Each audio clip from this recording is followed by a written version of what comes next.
Welcome to the Wealthy Speaker Podcast, brought to you by the Wealthy Speaker School. This is the podcast dedicated to people who want to speak more as a way to build their income and grow their business. Hey, welcome everyone to the Wealthy Speaker Podcast. I'm your host, Jane Atkinson. Now, today's podcast is going to be a little bit different because it is a video. It is a Zoom live video with all of my favorite people. And we are going to be talking, it's called the Revenue Roundtable, and we are going to be talking about how to earn income both with virtual speaking as well as other revenue streams of speaking off stage. I hope you will tune in. I hope you will let me know that you've tuned in. We've been talking about these subjects now for the last 2 months in the Wealthy Speaker School, and we've just got a lot of people who are entering the school who are really excited to be taking advantage of all this great content that we're putting together. These people that are on the video you're about to see, we're going to put their bios out on the page. Joe Calloway, a name that you likely know, author of Becoming a Category of One. Ryan Estis, who I have bragged about ad nauseum, who went from 0 to $1 million very, very quickly in his business. Same with Kendra Hall, storytelling expert, best-selling author. Cinder Kamphoff, who's an amazing mindset coach and former performance coach for the Minnesota Vikings.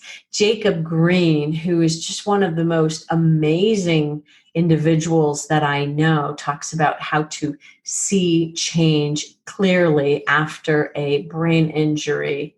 These people are so amazing. And to add to the mix, Chris Young, not only is she one of my besties in the industry, but Chris actually has a long bureau history, production company history, and now actually works for a company that is doing some really cool things in COVID-19.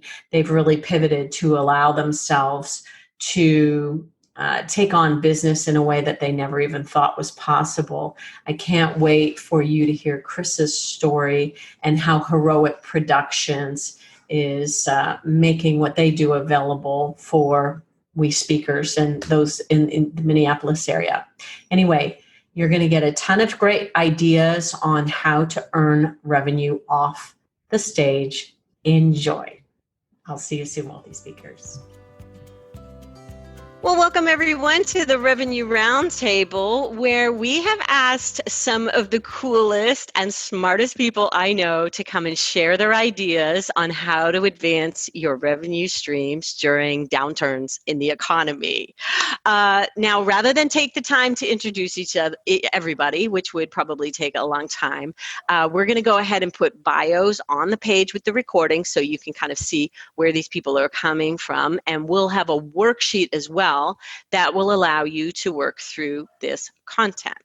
Now, the goal here is to share an abundance of ideas for you and for you to choose, one or maybe two to add to your own menu of offerings.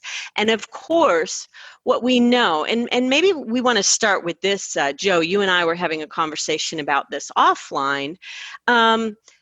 This is not a one-size-fits-all business, and what we see is a lot of people hopping on a lot of bandwagons right now, and everybody doesn't have to be a part of everything, do they? No, they don't. It's real easy to look over your shoulder, and there's been so many times in my career that I've looked at what everybody else was doing, and I'm just like, well, I'm the slacker of the whole bunch. I'm doing a couple of things, and that's it. But You're right. It's not a one size fits all, and it's not all sizes fit everybody. So it's one of the things I love about this business is there's 1,000 ways to do it that can all be right. Yes. And there's definitely a lot of things that we're going to talk about today that some people who are listening in may say, nope, not for me. That is A-okay. Now let's talk just briefly about income outside of speaking. So Joe, you and I've known you for years and years, and I know that you have been heavily involved in real estate. I know, Kendra, you've talked about being involved in real estate as well. Talk about why you decided early on to move some of your eggs outside of the speaking basket and maybe do a little more diversification.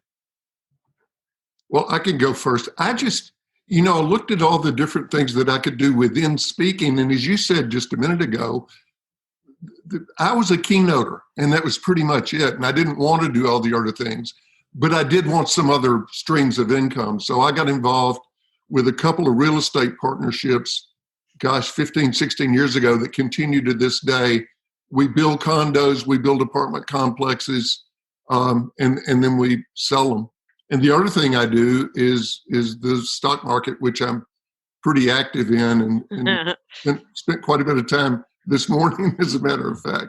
Roller coaster. So that's a bit of a ride right now. And I know, Ryan, you're involved with that. But Kendra, talk about the real estate that you guys have gotten involved in. I mean, you've really decided early on that trading your time for money wasn't always going to be the only income. Yeah. And I think also I had heard stories. I'm newer in the industry, so I wasn't around during September 11th. I wasn't doing this during 2008, but success leaves clues. And I had heard from other speakers who were that said, hey, and that's what, who is it? Jim Rohn that says, when you're in summer, plan for winter. When you're in winter, plan for summer.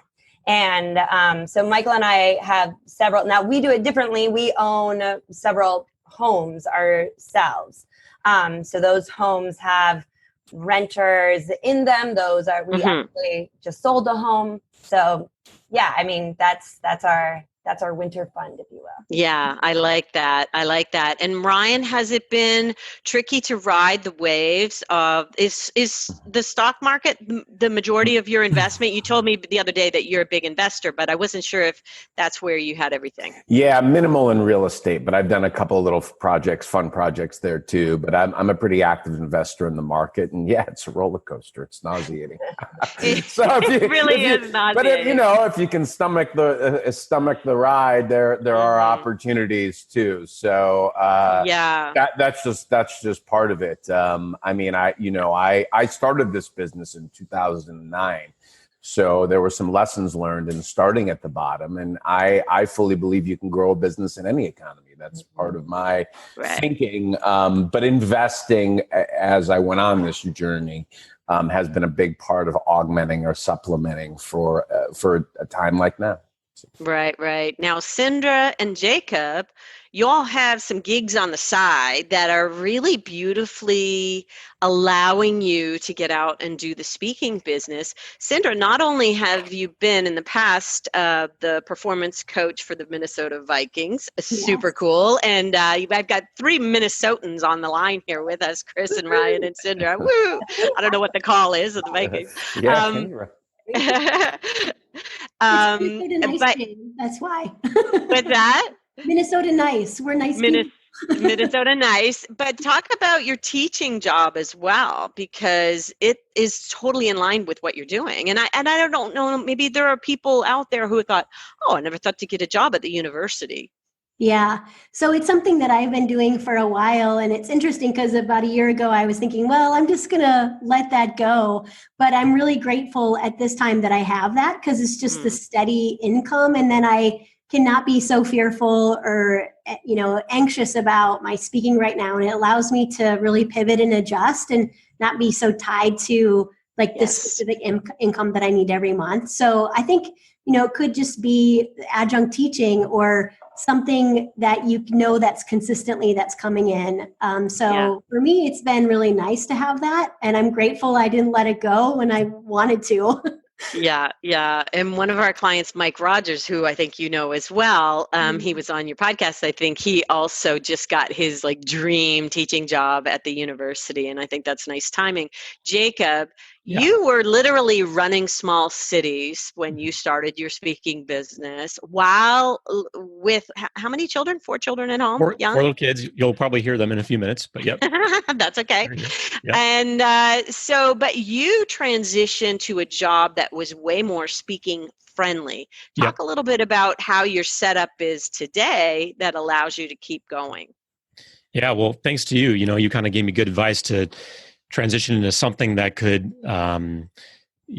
be a really good partnership, alignment with the speaking career that was growing. And so I became managing director of 2 service lines, organization and leadership development, and then emergency management, crisis management for the public sector throughout the country. So just so happens that the organization leadership development was doing a lot of speaking to cities, primarily local governments on behalf of the company.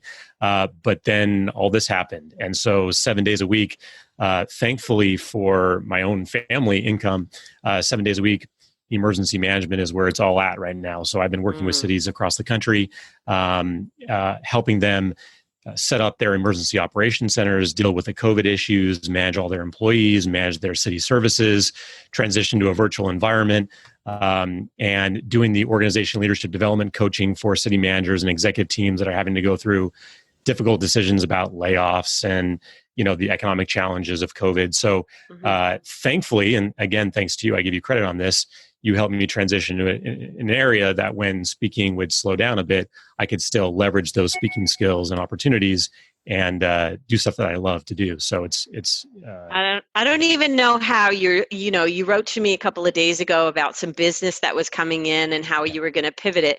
And I don't even know how you're thinking about the speaking business right now.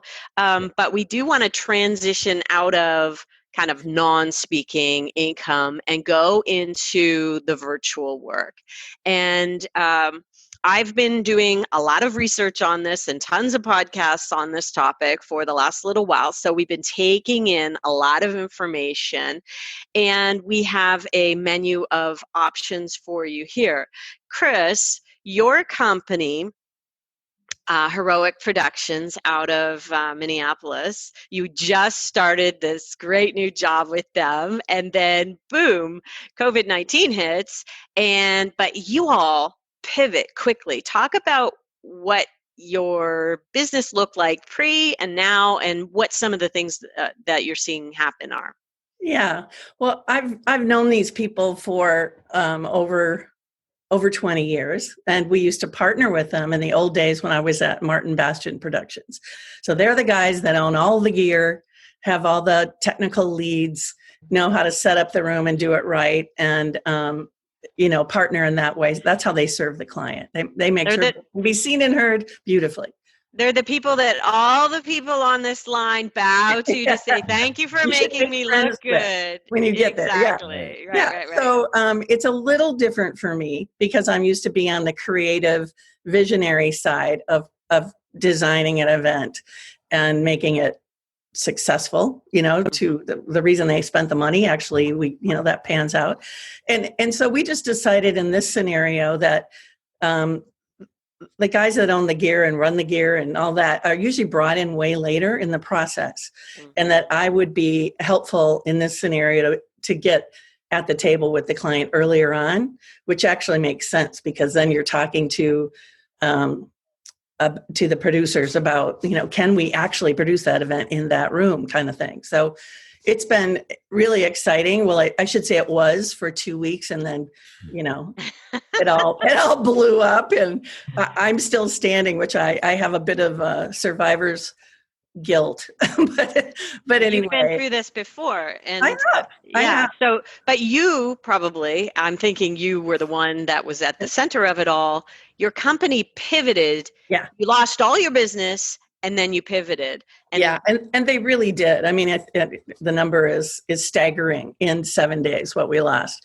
Like breaching $10 million of business in 7 days for a relatively small company is kind of earth-shattering. But, as the president, John Young, no relation, said, we got all the gear in the world. We got all the warehouse spaces in the world. We got all the peeps at home.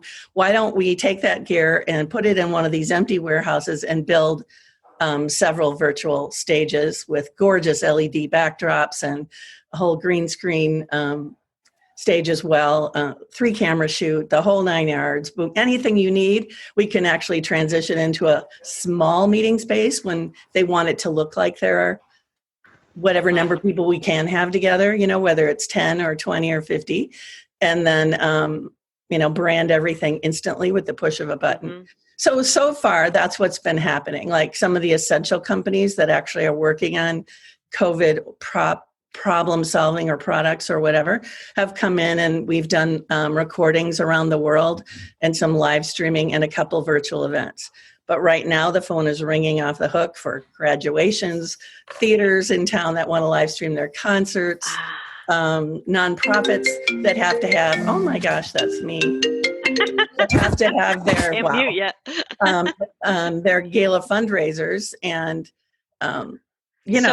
have to do it for the first time. Lots of things coming in, and I want to drill down on some corporate work here in a second, but let me just do a wellness check-in. Jacob, do you need to wear your dark glasses? Is the light bothering your eyes? Oh, thank you. You're awesome, Jane. Okay, so Jacob has a brain injury, everybody, so this is why he wears glasses, and if you need to calm your eyes down, I just thank you. Want to do a wellness check on you there. If I fall over and I disappear from the screen, you'll know why. Okay, but put them on. Put them on. Do what you need to do to help yourself. Okay, so I want to give everybody kind of a virtual menu here. Of course, we've got virtual keynotes. And Chris, I'm curious to know if any of those have been booked into your facilities. We've got facilitation, which Jacob has talked about doing. We've got virtual conversations or interviews or executive strategy sessions, which I know, Ryan, we've talked about. Webinars, of course. Everybody's doing webinar. Everybody and their dog is doing webinars right now. And the reason why we're not calling everything webinars is because webinars are perceived to be free. So just know that if you call it a virtual workshop, it's paid. If it's a webinar, it might be free. So just note that the perception issue there. We've also got Jason Hewlett, another friend of mine, has talked about being a virtual MC for an entire day of productions. Chris, that would be right up your alley. Mm-hmm. And what I'm seeing a lot of is the packaging up of virtual work and live presentations, live keynotes. So at the end of the package is when the play date, maybe it's fourth quarter 2020, maybe it's 2021, we don't know yet. But that's how people are keeping the money. The goal is, all of you have had money come in and deposits come in, and the goal is keep the money, keep the money, keep the money, right? We don't want to give it back, and we want to be able to transfer it over to something else. And so there's a lot of packaging going on. Talk about, Ryan, you have an executive strategy session that you have delivered. You've got the pilot off the table and you're ready to roll on this. Talk about what that might look like. We are, I think what we're really focused on is just deeper engagements with customers that have valued our expertise previously. From just a pure sales perspective, you want to generate revenue right now, reach back out to the people you've worked with. You have a relationship. They valued your contribution. And I think what we're seeing is that customers, we've done a virtual conference. The keynote was great, pre-recorded. Chris, it was a big miss not being in your studio. I'll be talking to you in 10 minutes after we hang up. But me too. There's an opportunity to I think pivot our expertise into this situation. I led a large sales and service team during 2008. I started a business that's grown 10 consecutive years in 2009. CEOs and executive teams need guidance and support. So it's right out of your playbook, Jane. It's like, you're not a speaker, you're an expert. Leverage your expertise into this moment to provide something that's differentiated than the keynote. So it's the guidance, it's the interviews, it's research, it's bringing perspective about how to navigate this and then be well positioned on the other side, because it is the decisions you make and actions you take right now are what are going to determine your success 6 to 12 months later. So. Beautiful. And we're not selling something virtual, we're selling an outcome. We're selling the solution to a problem. Joe, you say, I'm not doing virtual keynotes per se, but you will have virtual conversations, which has kind of been your MO for the last few years anyway. You've really shifted away from keynoting into like small group brainstorming type sessions, have you not? Yeah, I'm doing small senior leadership group workshops. Like I'm not even standing up. I'm usually sitting down at the boardroom table. But what I'm doing now that's fun, and I've always loved to do, whenever anybody used to ask me if I would do something on video or do it like a keynote, I'd say I won't do a keynote, but I'll do an interview. I just don't like doing keynotes on virtually. I never have. I don't think I'm good at it.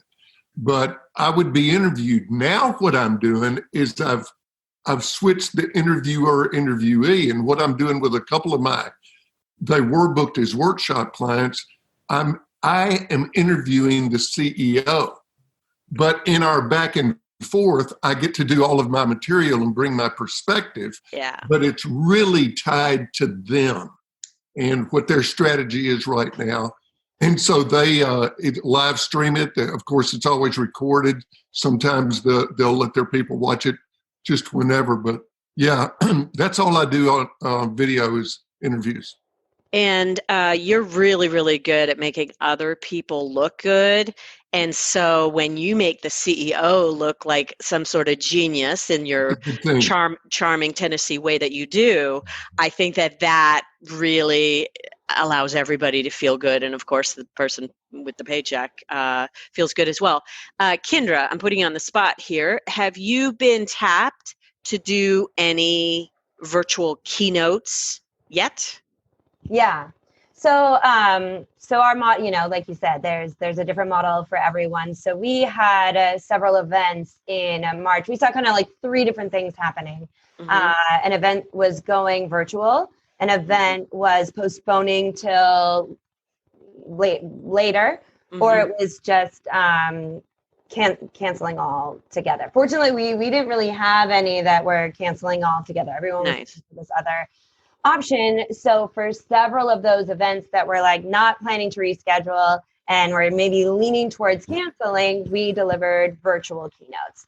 And of course, then for the ones that went virtual. So I did a virtual keynote they had 30,000 people registered.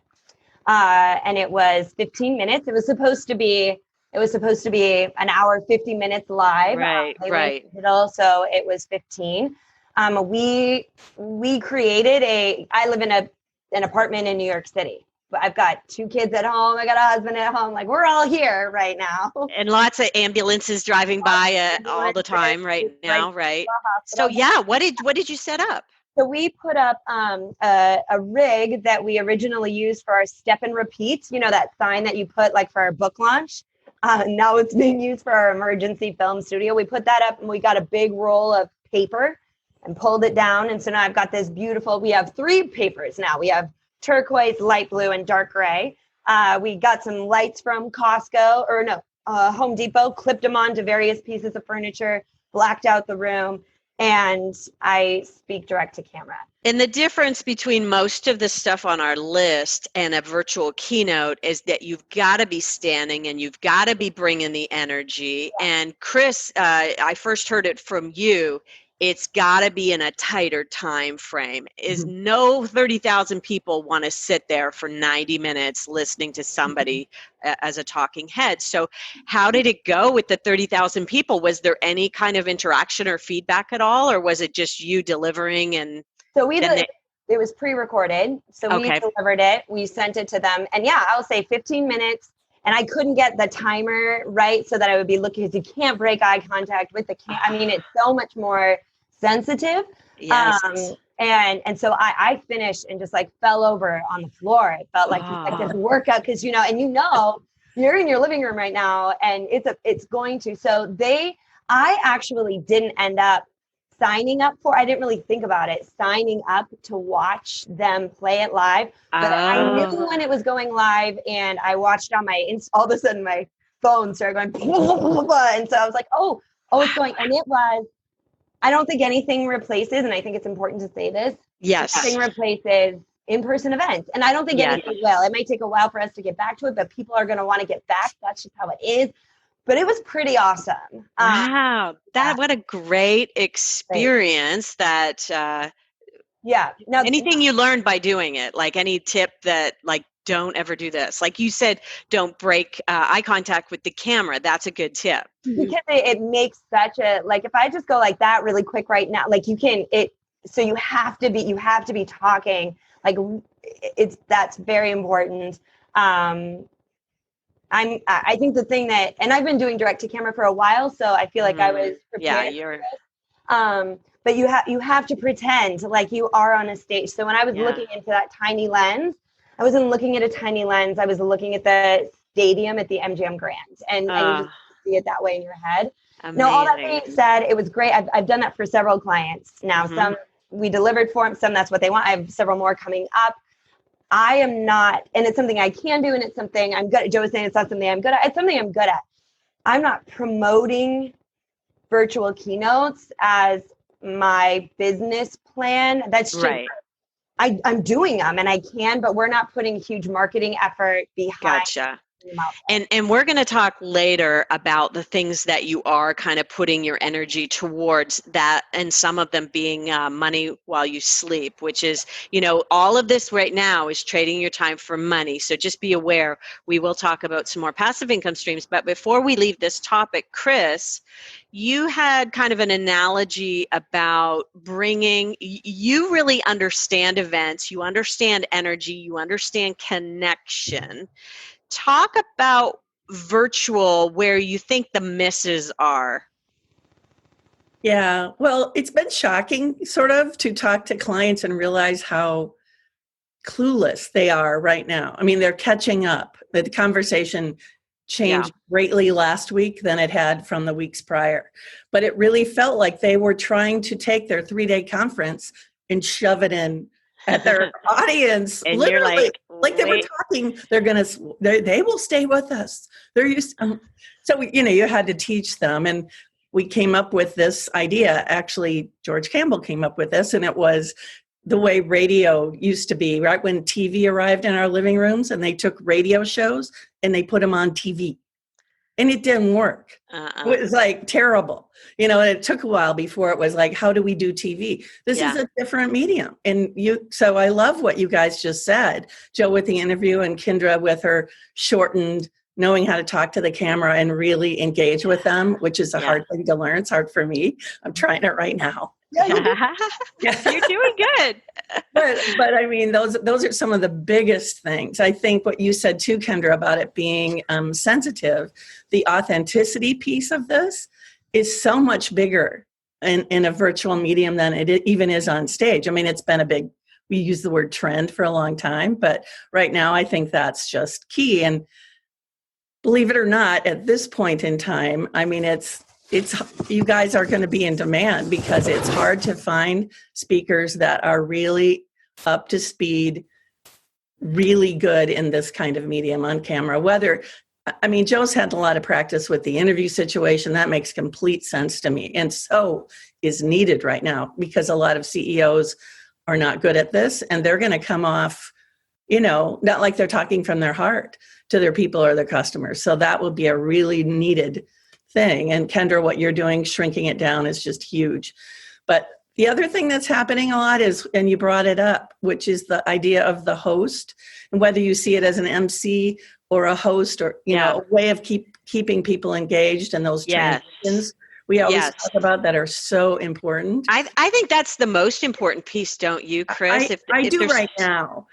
Especially in this time of transition when we're really learning, because the big thing here is this isn't a 2020 problem. This virtual thing is going to go on for years. Not that it will be the only thing. We're working on several hybrid events right now where there'll be a smaller live component and it'll be live streamed to mass numbers like Kendra mentioned. But I think this will This will evolve. This is just the beginning. We thought it was actually going to happen earlier. I think after 9/11 was when we thought it was going to happen, but the technology wasn't good enough then to support it, and now it is. And so I actually think the person on the ground, that host, that connector back to the audience is the most important piece. Yeah, I don't disagree with you. And it's tricky because, I mean, that's the kind of person you have to really match sort of the way they are with people, you know, with the client. Like, it can't be some loud, boisterous, whatever. And then, you know what I'm saying? Like, if the market at the other end, the receiving end, they're all kind of sitting there like this, and you've got somebody clowning around.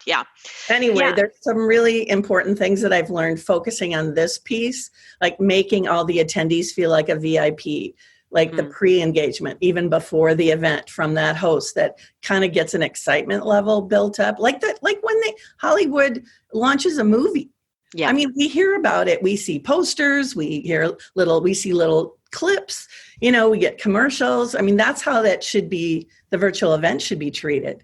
So that it's not an assumption that it's going to be sitting in our living rooms for death. And can we all agree that we're going to see a lot of bad things happening out there or done poorly? And I think in terms of people who are not professional speakers, this is where, so we know that putting virtual on your website, I think actually everybody is going to do virtual work.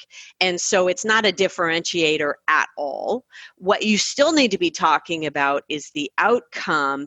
And maybe if you have any kind of virtual demo reel, you're gonna just show that you're really comfortable with this, and that you know how to engage those people that are watching at home. And there's a knack to that for sure, that we pros are going to be able to differentiate from all the other people who are out there doing, you know, bad webinars right now. Okay. So anybody want to, Joe, you had a comment about that? Randy Pennington just put together a great preview focusing on his really advanced skills in virtual, and he shows clips of his virtual work that he's done. And so Randy's very much about the outcome. Randy is super content problem solve oriented, but he's got a real skill at virtual, and he did a great job with this new preview of highlighting that. I'm going to try to get that, Joe, and see if we can't put it in the show notes as an example, because I would love to have more and more examples of people doing it well. Sindra, talk about how webinars don't have to be boring. Talk about how webinars can be amazing, because I've actually seen lots of really great webinars as well, but I just know that the market is being flooded right now, so there's bound to be some inequality. Talk about how they can be great. So when I was listening to Kendra, I was thinking about mid-March, end of March, I did a free webinar, and it was really just a way to serve. And I sent it out to my list, my email list, and then, you know, posted it on social, sent it to my friends, got 400 people on this webinar. So like, I was amazed. I thought it was going to be like, 50. And it felt like what Kendra said, like at the end, I was on fire for at least 4 or 5 hours. Like, it just felt so awesome to be able to give information and content and just like a light, and people watched it all over the world. So that was pretty cool, because I've never done anything like that before. Now, one thing that it really helped me from a business sense. So at the end of the webinar, I gave half off my online course. And then I said, and I've never done this before, but I said, anybody who signs up today who wants to buy the online course, I will give you a 30-minute free coaching session. Wow. So I've never given my coaching for free ever. Okay, so I was like, I don't know, should I do this? Should I not? But I converted 4 new coaching clients from that free webinar. Awesome. So not only did I sell like my online course, and I've already built that, so it didn't take me any time or energy, but it was the coaching clients, and then the people who, like, I got one from the UK, right? Like, I would have never, ever probably worked with him, but if I wouldn't have given that free webinar. And so I think You're right. What Kendra said about your energy has to be there. I also use the chat box, and that was amazing. So, right away I said, where are you coming from? All these everywhere from all over the world. And then every 5 minutes I had people put something in the chat box, 7 minutes or so, just so I could keep it engaging. And then I read from the chat box, and it was a great way to, I guess, see what people are dealing with, but it was fun. And don't you think if you start out your chat, be aware of what kind of questions you want to ask people, because you can do an anonymous question where you just read the answers and don't say people's names so that they can be even more vulnerable in their answers if you're getting into things that are, something that you really want to know from them that might be a little bit embarrassing or what have you. I love that. And don't you think, Sindra, that most people are conditioned at the end of a free webinar to expect a pitch? Yes. Yeah. And I didn't. I probably could have even done a better job of. Yeah, but I bet you did it in a very charming kind of, I've never done this before. I bet you that was very authentic for you, and that's why it works. And, you just come from a place that is very intentional of giving. And I think that whatever the intent behind it really comes through. Well done. Nice. And I'm going to come back to you because we've got lots of other kind of non-trade time for money profit centers that we can be thinking about. Let's talk more kind of back to the basics in terms of business right now. One of the things that Ryan and I were talking about the other day is that it's not necessarily business as usual out there. It could be that we're going back to, in Ryan's case, he started his business in 2008, like the worst time to start a business. And wouldn't you say that a lot of the things that maybe you would have done in 2008, Ryan, you might tend to circle back to right now just to really get yourself re-engaged and reinvigorated? This is not a time that you're used to at all. No, we had the wind at our backs, and we're cruising pretty good. And now we have to get out some oars and row the boat. So, that's just the difference. And that's my mentality. And I think we're sensitive to the situation. While people are sheltering at home and on lockdown, it isn't business as usual. And so there's we actually teach in some of our sales workshops about compassionate outreach and what that looks like. And so certainly are practicing that ourselves. But all of our outreach to date has been to people where we have relationships with. There's not a net new strategy yet. But I think this summer, as people return to some version of a hybrid office, every senior level executive I know has to figure out how to move their business forward in an entirely new set of circumstances than they were dealing with a few months ago. And so they're going to be looking to guidance and expertise. And so I think we'll be reaching out that way. And it's required some updates to our positioning and perspective. And so you'll see we've got a virtual demo. You'll see an evolved website and those and brand new topics. We have a new topic called the way forward. And I've been through a crisis before. Good. So I have some perspective on this. And there are to-dos and not to-dos. And we're sharing that perspective and helping customers. So that's it. That's wonderful. And might I say, a book is on the way? Am I allowed to say that? You are absolutely allowed to say it, because that'll hold me accountable to actually finishing it this time, right? So, good. Yeah. That's excellent. I think that you need to do that. And I just want to keep coming back to the idea, of course, we have to adjust our approach in this market. Everybody's talking, it's not a time to sell. We need to come at, like you used the term compassionate outreach. Hey, how are you doing? Are you okay? I like the idea of first paragraph, are you okay? Second paragraph, is your meeting okay? And then we kind of maybe go on from there and just ask a question. Very, very simple approach. And it's definitely not any approach that we would have used 4 months ago. So let's talk about, Jacob, before we move on to kind of the more coaching and consulting and things like that, talk about virtual facilitation. What does that look like for you and your clients? What would they be calling you to help solve? Yeah. So for me, it's exactly what Ryan said. No surprise, he's kind of a mentor, but it's about really using this time not to repackage, for me, just personally, my own model, not to repackage and put a whole bunch of new stuff out, but about recontacting my existing clients and finding out what are their situations, what are their needs right now. And what they're telling me is what I need to respond to. And what they're telling me the issues are is they need someone that can help facilitate the tough conversations about moving their company forward. And so if I were to pick up and sell to them a virtual keynote, it really wouldn't go anywhere with my clients. What they really need assistance with is the crisis management, the moving forward, the helping facilitate the conversations for their executive teams so that the CEO or the chief executive can be engaged in those conversations and doesn't have to be on the sideline. And also, they're really bored of those Zoom meetings where the CEO is leading every single meeting and conversation. Right. Or my conversations with my existing clients, they're looking for someone to come in from the outside to facilitate the meetings, know how to manage the technology really well, which is something that I do on my outside that I can do very effectively in terms of making sure everyone has a voice in these very strange virtual teleconferences. And so, it's really for me been about listening to what their needs are and then letting them know that I can help solve their challenges right now.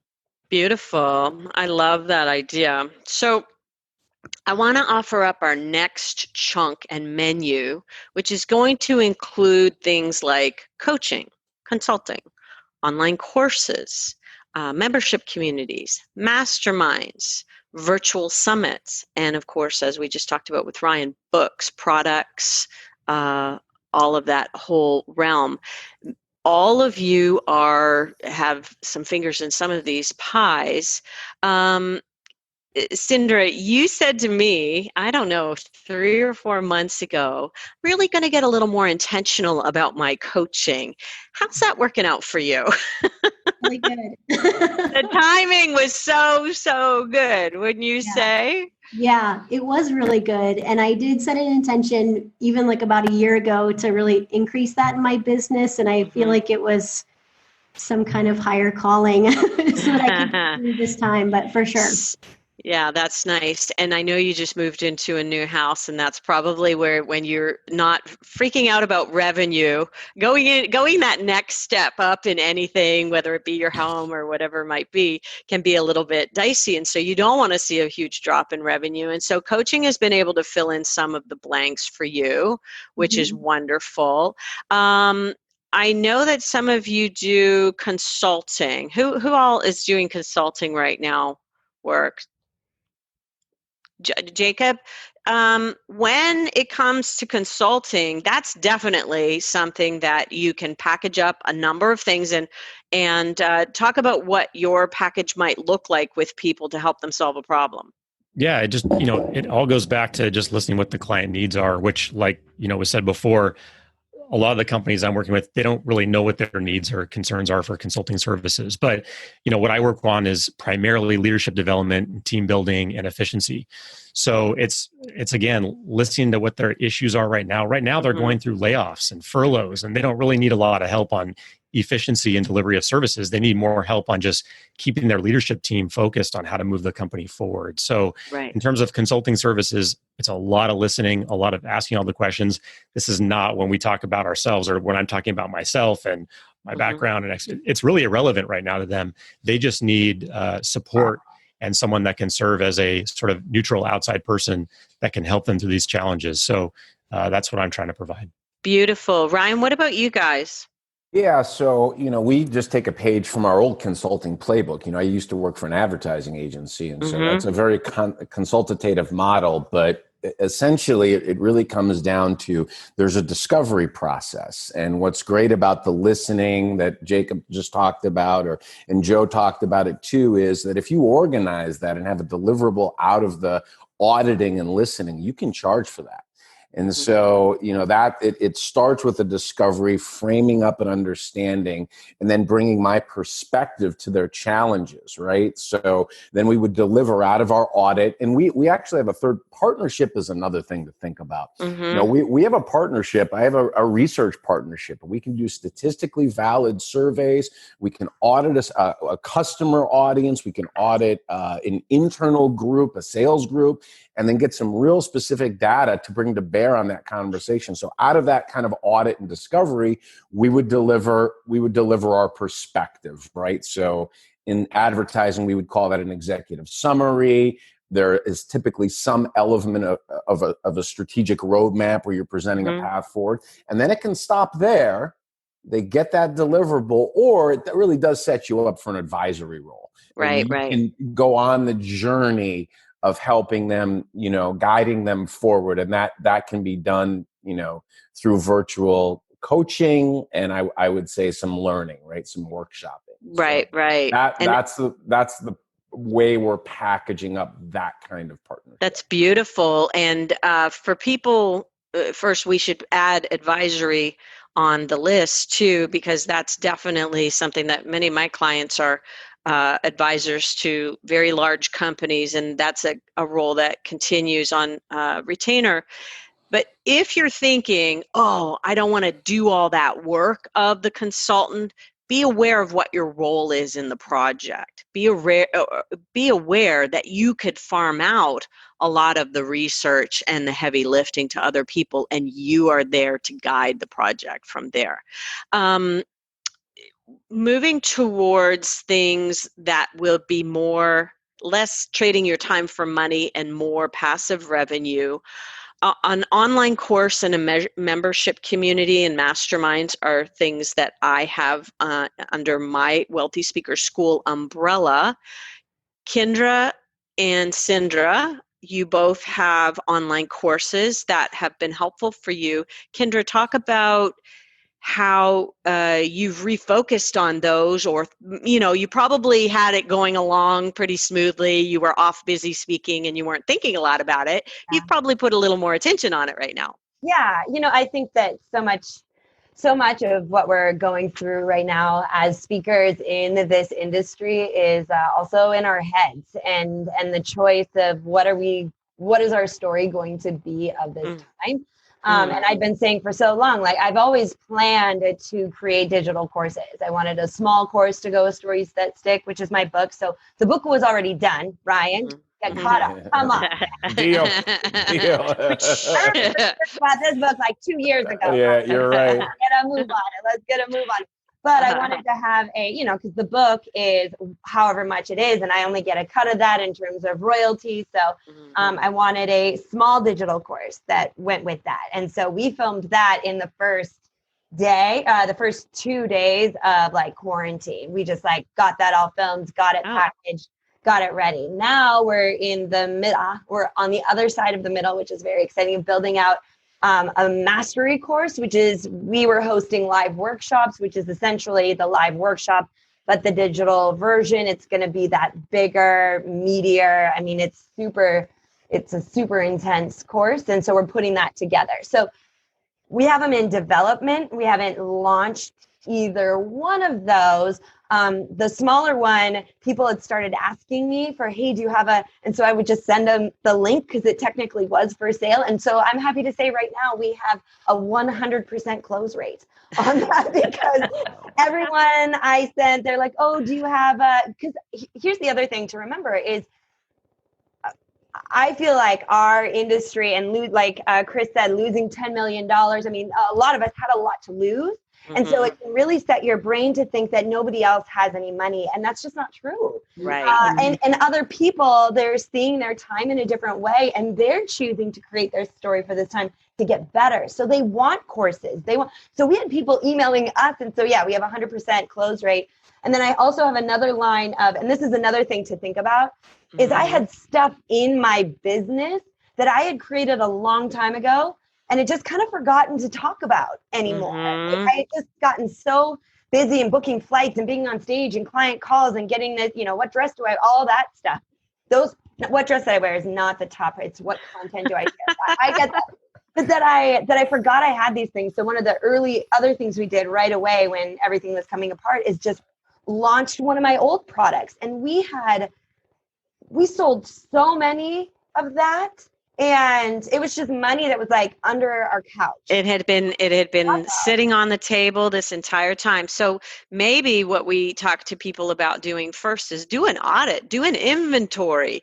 What do I have that is still relevant, that is still timely, that is still current, that people might want and might pay for? And I think that refocusing, and you all have these amazing thousands of people audiences that you now have in your databases.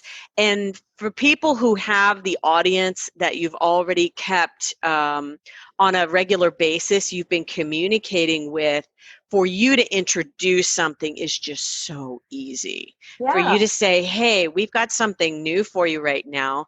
They're clamoring for it. They've been wanting something since you left the stage. They're clamoring for it. And it's a mistake to think, too, if I might, that they already know about it. So one of the things that, here's a little thing that I did without even really realizing it is, of course, I'm a storyteller. And I was always sending them like storytelling tips. But then there was one day I didn't have time to film a tip or whatever. So I just wrote a story to my email list. I just wrote the story because it needed to go out. And I just sat in my bed and I wrote this story, and it was kind of vulnerable and kind of emotional. And then at the end of it, because I said it was a story about hearing stories. I'm like, we need stories now more than ever. By the way, I don't know if you have my book yet, but here you go. And my sales on Amazon went, like, I saw these are people that I've been talking to every week for years. And they started writing me back saying, I just got your book. Thank you for everything you do. And it was that, again, like Ryan, just that very genuine outreach. And there's money to be had there too. Don't assume that people remember what you have. Don't assume that people know what all of your offerings are. Here at the Wealthy Speakers School, I think probably, and we've probably set the tone for that being about emerging speakers, but let me tell you, we have been pouring the school full of new content that is really terrific for speakers who are further along in their careers. Things like what we're doing today are going into the Wealthy Speakers School. The Friday Brand Camp that we did every Friday in April with Chris West was an amazing high-level piece of content that we will put into the school. And so we need to pivot in terms of that and make sure that people understand. But the way we do our online course is it's a series of lessons. So I think we have over 40 lessons in there. And we have people go in and be able to have access to all of them at the time. We don't walk them through it. They can choose where they go and when they go. And our goal is to provide lots and lots and lots of great content. It can be a little bit overwhelming, so we're constantly warning people. But then we also have a membership community, and the community does 6 group coaching calls every month. So be thinking about what you could be doing to bring your communities together. I know Libby Gill, as soon as all of this happened, she said, hey, let's just do a live coaching call. I don't know if it was once a month or once a week or what it was, but she just brought a community together and they were all going through this together, and it was very transformative. So a membership community is definitely a possibility.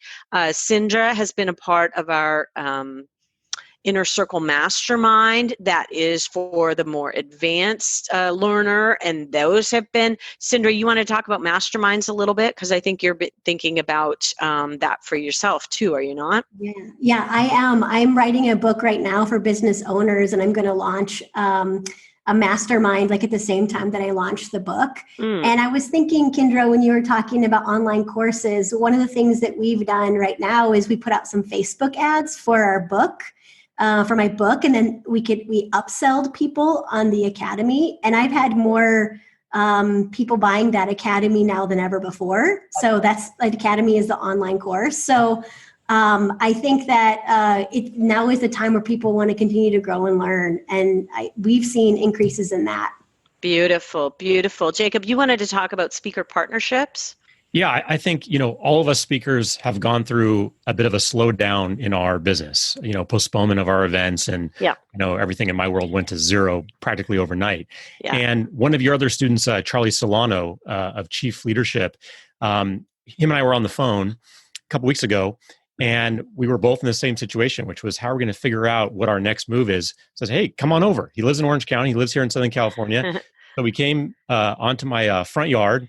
We sat 15 feet apart. I set up tables, set up chairs. We put up a bunch of dry erase boards on tripods right in the front yard. And we put together an entire workshop on personal and professional resilience, because he's the personal resilience guy. Mm-hmm. I'm more of the organizational resilience, approach. And that would never have been done before COVID, but this provided us an opportunity. So I think if speakers can take advantage of working with each other when we have some capacity right now, I know I've learned so much from everybody on this screen pre-COVID and now during COVID. I think this is a great opportunity where we can leverage each other's skills and work together to try to figure out the best way to make impact for our clients. Yeah. One of my favorite things that I've done in the last, couple of years is the Friday brand camp that I did with Chris West. We actually did it on Facebook Live. It was free. We did it on Facebook Live every Friday at noon Eastern. And we did it using the platform StreamYard. And StreamYard allows you to kind of whip somebody's comments right up onto the screen, and you can see their picture from Facebook on there. You can stream it to YouTube and other mediums as well, but we just did it on Facebook. And I found that platform to be the most interesting and the most engaging in terms of the people at home. Chris, it might be something cool that you guys could do at Heroic if you wanted to have something that goes out onto Facebook Live. It's a streaming platform. Yeah, we're literally visiting with 2 or 3 a day right now. There are amazing numbers of them out there. I wish I had the list to give to you. Maybe I can send it to you after this. The ones that are the most exciting, that have the most engagement tools. Yes, please. I would love to be able to share the list. That would be fantastic. Chris, watch your mic. It's rubbing on something when you're moving there. Okay. There, that's it. just a little crunching on the line there. But we're not going to edit this because that's not how we roll over here at Wealthy Speaker Headquarters. Okay, guys. Final question. The state of the industry, there's a lot of unknowns happening. But I know that we all have feelings about live events and what the difference is. So at the beginning of March, the very first week in March, we held our own live event, Accelerate Live 2020, and we were all together. Now, we have all been together like this, Brady Bunch style, for months and months leading up to this. But when we got together live and in person, and in that moment in time, we were allowed to hug each other. That was a whole different level of connection. And I just think, and Chris, I'd like to hear from you first, that meetings are not going to go away because of that difference in terms of what we have here. We're connected on one level here, but face-to-face is another entire level. Chris, do you think that meetings are going to go away, or maybe they'll be smaller than they used to be, or what do you think about the future? Yeah, I'm certain they won't go away. I think everybody is challenged right now and frustrated because they don't want to cancel. So it's like, what can they do to bring value, to help people solve problems, to bring them some good news and in the interim? And so we're kind of, feeling our way through what does virtual look like and getting better at it every week. But I think that the interesting thing is that I don't think virtual is going to go away. No, I don't think so either. Right. I think that people are, once they learn it and get good at it and understand that this gives them a more reach, than they had before, that who knows, it'll probably be company by company, but if it has to be done in person, it should be done in person and will be, I'm sure. And then they have I mean, they're learning how to just not have the virtual live stream component, but to do it in a way that it's can be on demand. And there's, there's all the different learning that can happen over days, weeks, months that can be taken from the live event. So, I mean, I think it's just going to be an exciting time for all of us. Beautiful, beautiful. Kendra, let's hear from you on the future of meetings. Yeah, I mean, I'll echo what Chris said. It's been interesting from our perspective. Is we've had a couple. You were saying they're frustrated to have to cancel, so we've had a few that were scheduled for this day, and then they moved it to a month later, and then they moved it to a month. Like they are just waiting. And I'm here in New York City. I think a dump truck is about to go by. So warning. But even just like walking by people in the park and like exchanging a wave or taking your mask down, do a little, like people are just so I think that's like, I don't think you can ignore that. What I'm really excited about is I've had several clients in the past, and probably all of us have, that have already, like from 3 years ago, that were already doing streaming. And so for this, it wasn't like, it was a part of what I would speak live, and then I would come back and see all the streaming action that had happened, which was so exciting, because if what you really want to do is reach a lot of people, streaming is the way to go. And I think what will happen here, much like Chris said, is there are some people that are just, they're going to do what they have to do right now and then get back to the way that it was before. And that's fine. There are some that are, maybe they'll stay all virtual. There are so many more that are going to do the combo. And for people who what they do is share their message with the world, it's only a good thing, because you'll be able to do it live and streaming and touch so many more people. So that's my thought.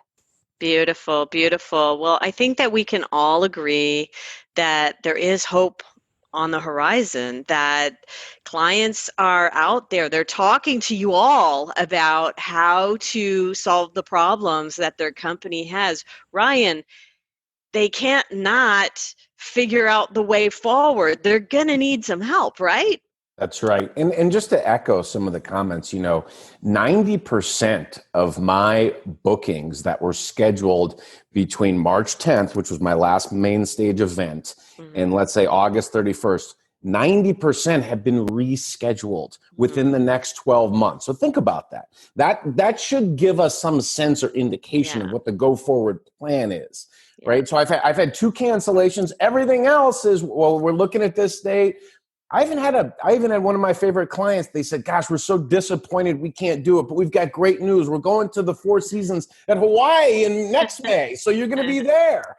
And I was like, great. And so here we are in this moment of pause with this opportunity to figure out what beyond when this does come back can we do. And I think Chris said it, I believe in the hybrid model, and I wasn't delivering a hybrid model, right? So I would go give my main stage keynote, pack up my stuff, hug everybody, and go on to the next one, and call me next year. Now, I'm gonna be doing this once a quarter with the leadership team that I met with in January, and then I think it's going to create a more robust business with deeper engagement with clients. And who wouldn't want that?